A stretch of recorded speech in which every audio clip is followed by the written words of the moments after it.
A deal on Dickens, who could resist? A stack of Austen, warmly kissed. Golden Age crime tales twist and turn, every page a treasure to learn. Books keep coming home with me, piles so tall they're all I see. Turn a page and sail the sea, reading always feels so free. Hi, my name is Talia. Welcome to Talia Nerds Out. This is the second part of my Christmas book haul. This is the nonfiction section. So actually, it's about, I guess, almost half and half religious and history, with a couple of that are crossing over between the two. So that makes it about even. So let's start with the religious ones. Continuing in my focus on learning more about liturgy, although I think this might be liturgy, like liturgy of the Mass versus liturgy of the hours. Could go into liturgy hours as well. But this is Joseph Ratzinger, i.e. Pope Benedict, so the one before Pope Francis, the one right before Pope Francis. I don't know why my brain died a second there. Anyway, this is a book that he wrote on theology of liturgy. I anticipate this will be a bit dense. From what I understand, he is a bit of a intellectual author, so this will probably be one that I take in slowly once I get to it. Then this one should be interesting because it looks like it's a critical examination of media, which is something that I am interested in when I do. I mean, I have and I'm looking up here because that's where all my books, like I have all these books on critical examination of literature. I've got, let's see, there's something about Louisa May Alcott there. There's some Austen stuff, some detective fiction stuff. So this is a genre of reading that I don't see a lot of on BookTube, but it is a genre that I'm interested in. So this is The Kingdom of Cain, Finding God in the Literature of Darkness by Andrew Klavan. I've actually not read any of his books. I do have a book that his daughter wrote, another book that kind of examines literature. I want something like Finding Cinderella, I think. I can't remember. I've not actually read it yet. So, one of the descriptors on the back here says, Andrew Klavan forces himself to self-honesty by seeing the ways that art can explore evil and the ways that evil, the real deep, genuine stuff, can show us the reality of good, the law written on the heart. And Klavan walks through artworks from Dostoevsky's Crime and Punishment to Hitchcock's Psycho, and he tells of the light that can be seen best in darkness. So I just kind of have a vague idea of what this is about. I've heard it's good. I look forward to reading it, but I've not read any of his work yet. Then I've got, I purchased this with a gift card I got for Christmas, and this is How Catholic Art Saved the Faith, the Triumph of Beauty and Truth in Counter-Reformation Art.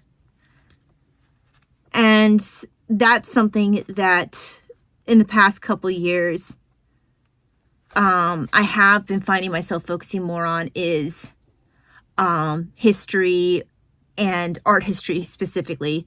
I think I first started doing some of the Liturgy Hours books, or actually rather it was the Book of Hours, which is a slightly different animal. And then I had the one that I read about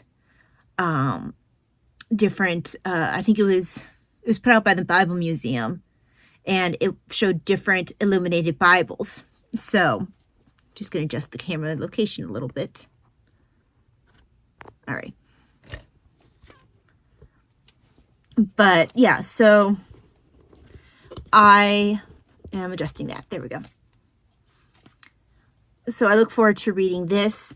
I remember the first one I picture I flipped to is actually rather ugly, but I can't find it right now. It was a painting that was done of Mary Magdalene, which is probably one of the uglier paintings I've seen from this era, but it's not popping up immediately for me to show you.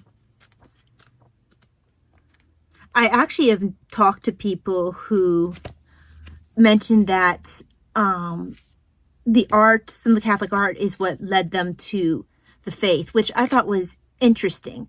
I've talked to a couple people who stated that. And so, in the subtitle, I already said, The Triumph of Beauty and Truth in Counter-Reformation Art. Actually, I know someone I should recommend this book to.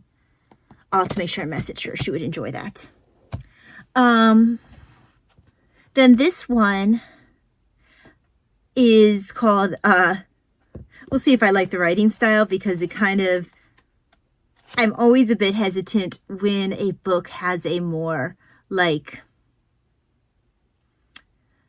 a modern, like when they use modern terminology to deal with history, like modern slang, for lack of a better term, like things like canceled, or, you know, some things like that. Kind of is something that's going to pass in a moment comparatively in time, where it won't have as much meaning later on, won't have any staying power. But the topic is one that should be interesting. It's called Canceled: 12 Catholic Heroes That History Turned into Villains. I believe that's supposed to be Marie Antoinette on the cover. Now, I'll be interested in seeing what they have to say about her specifically, because she does have quite a bad reputation. I do think that some of it is overblown, that she kind of became the icon for everything that was wrong in France at the time, perhaps a bit unfairly in comparison to, you know, her husband.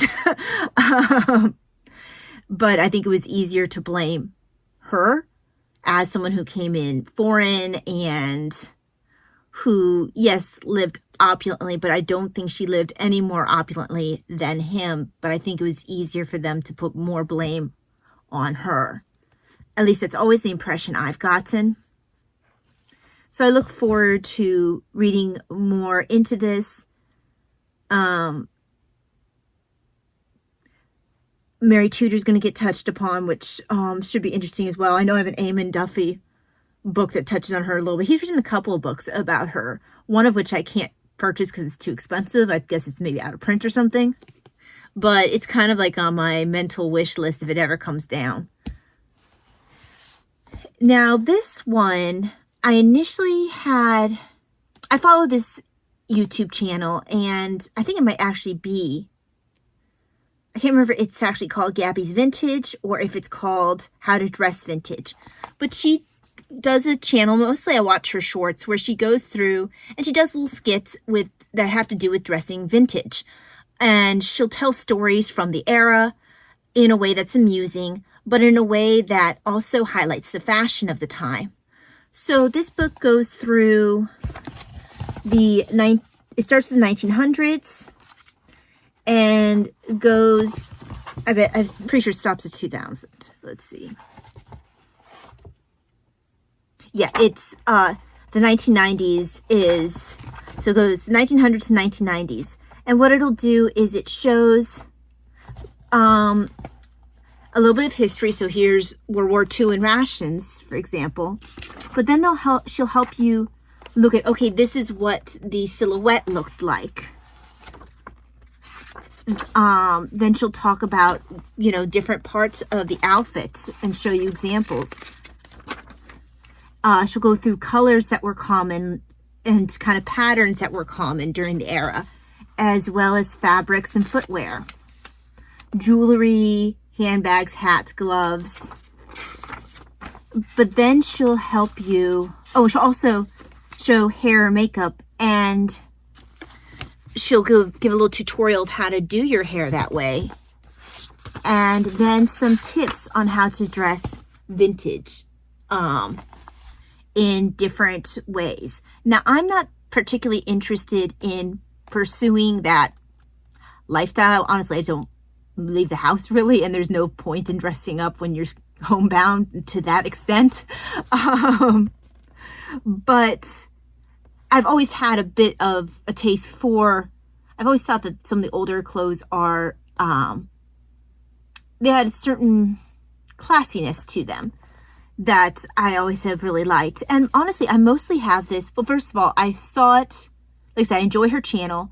And when I heard she had a book, I was like, oh, my sister really likes fashion. And she likes to draw characters, particularly if they're related to the 60s and 70s. But she always says, when she's preparing for them, she has a book just for her fashions that she will put together. A lot of times they're wild and crazy. No person would actually be caught dead wearing half the things she designs. But, and I'm not just being mean. My sister is developmentally delayed, and she has a child's sense of the extreme. So everything is loud, everything's over the top. And so most adults would not be caught dead wearing the things that she will design. They might have worked in the 60s or 70s, but I think some of her stuff's kind of wild even for that. But I initially picked this up because I thought that she'd enjoy seeing the different styles and maybe even catch some of the history along the way. But then I also became interested in it for myself because of the history aspect.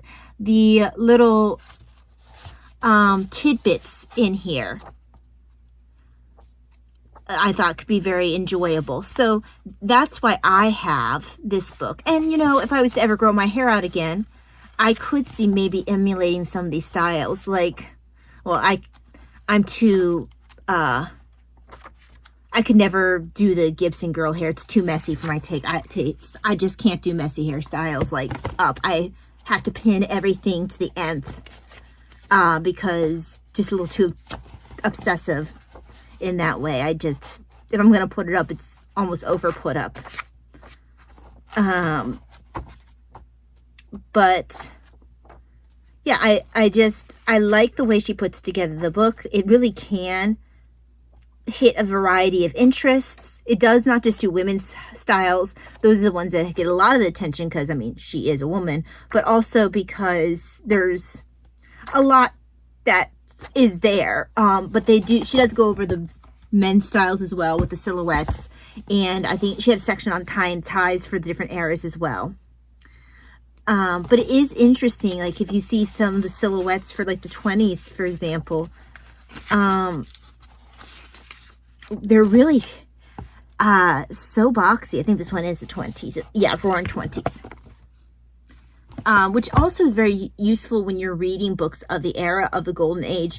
I can look to this and get an idea of what some young people look like. Like when, for example, in Pale Horse, they mentioned that a character, some of the young people, that they wore like these sweaters and they looked kind of grungy and they had like these black stockings, but they always seemed like, the girls always seemed like overly warmly dressed. So if I'm to look at Pale Horse, let's see. And Pale Horse, I think I mentioned, was a Christie novel, Agatha Christie. Okay, so I'm looking at Pale Horse. This was written in 1961. So going to 1961, now, you have characters like Mrs. Oliver, who was in that book, who would have seen the styles from the 20s, but as they're headed into, you know, before they got to all these styles for the 1960s. So she's comparing a lot of the styles unfavorably. So I'm looking for an example of the kind of style that was described. Now this might be a little bit American focused, because I think this might be actually somewhat close to what they're talking about. So you have, it's not a full sweater like this being described, but you have the sweater with the shorter skirts and the black tights and kind of a messier hairstyle. Actually, yeah, that's right here as well. I didn't register that those were tights because they were not black. But yeah. So it can give an idea of the kind of thing that's being talked about, particularly when there are critiques of younger characters by some of the older ones, and how a lot of those critiques do come in about, in regards to how they dress as well as how they speak and behave. So a lot of interesting stuff in here, both from a historical perspective, for people that are interested in fashion, and in people who are just interested in kind of mentally seeing what's being mentioned in older books, like some of the Golden Age mysteries, which sometimes the styles do have a different flavor to the story, and can give you a better idea of the kind of characters you're dealing with. It kind of puts different characters in different camps. This is the young, I think they call them the Chelsea club, the Chelsea coffee bar club versus, kind of like the artsy people. A lot of, like, you see this also in Third Girl, the people who are kind of dressing down. I bet Third Girl's around the same time period. Oops, wrong book. Oh, here it is. Where, they might have money, but they're dressing down and just sort of living in a kind of grungier lifestyle and almost slum-like area because aesthetics, I guess. Rebellion. Yeah. Third Girl's also in the 1960s, and it gives that same kind of feel with the fashion when they describe, and the culture that they describe in Third Girl. And it's funny, the fashion really does leave an imprint on your mind the way that Christie describes it, and it's nice to have that visual to go along with it. And I'm interested in reading a bit about the history for that,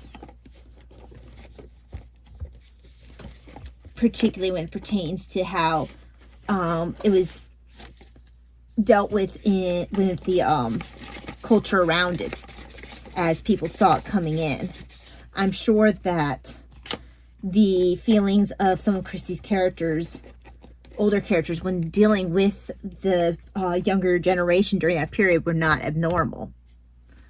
Now, this one was awesome. My mom says she found this in a used bookstore when out on a walk with my grandparents over Thanksgiving, and somehow they managed to sneak it in without me seeing it. I have several Folio Society books. I haven't had a chance to show, I think one of the ones that I picked up, it's from a book haul earlier in the year. I haven't shown that book haul yet, but this Christmas one is coming out first. But this was, I love the folio covers. So this is Jacques Le Goff, Medieval Civilization, by the Folio Society. Just a beautiful book. I'm expecting just a general history, but it's just a lovely book to have. Anyway, and this, it looks like, let's see, I'm guessing it'll probably just say Western. I have a feeling it's going to be very Western focused, even though it doesn't actually say Western on it. Ooh, what's that there? What's this say? Oh, okay. It just looks like I can get a $5 off of my next purchase of $20. Well, that sale has passed. So yeah, I'm thinking this is probably more medieval,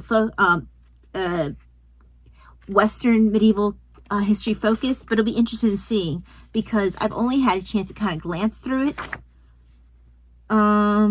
This is trade and pilgrimage routes led to the spread of stories such as Scandinavian pagan legend of Sigurd. Oh, I have, I want to say I have Tolkien's Sigurd and Isolde.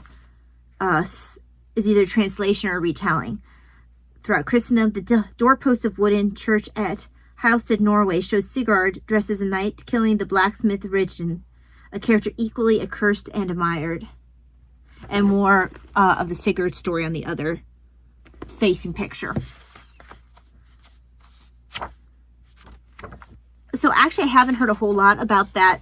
Actually, I haven't heard any of that mentioned in any of the medieval history books that I have read thus far. So this is going to have information that will be new to me. So it probably won't get to this year, but I look forward to when I do. And I'll have to make space where I have my other Folio Society book that I have had a chance to put away. There's one I still can't put away yet until I show it. But anyway, that concludes my Christmas book haul. Really enjoyed sharing it with you. I will eventually show, I think I have 1 or 2 book hauls that I need to share from earlier in the year that I just didn't get around to. But yeah, thank you very much for joining me. Hope that you had a lot of, that you were able to have a bit of a bookish Christmas as well. And I will see you the next time. God bless. Bye-bye. Books keep coming home with me, piles so tall they're all I see. Turn a page and sail the sea. Reading always feels so free.